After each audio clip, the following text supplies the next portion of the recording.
Welcome to Samba Samba. Enjoy the video.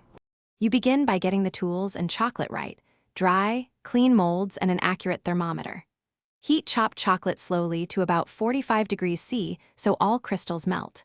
Once done, remove from heat and transfer 2/3 to a cool bowl to seed cooling. Make sure to reserve 1/3 warm for later.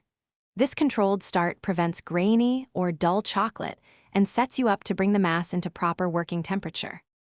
You now temper and work quickly but deliberately. Stir seeded chocolate until it reaches about 28-29 degrees C, then gently reheat to 31-32 degrees C so correct crystals dominate. This gives shine and snap. Pour into molds, filling to the edge. Once filled, wrap the mold on the counter to release trapped air. Scrape the top clean with an angled scraper to leave neat rims. If making shells, invert and drain excess back into the bowl. Then set on a chill tray.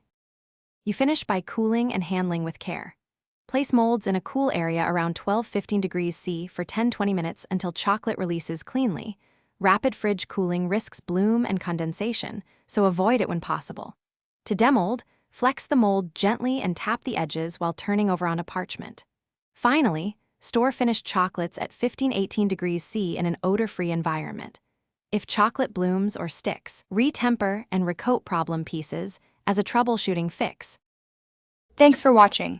Consider subscribing if we helped you.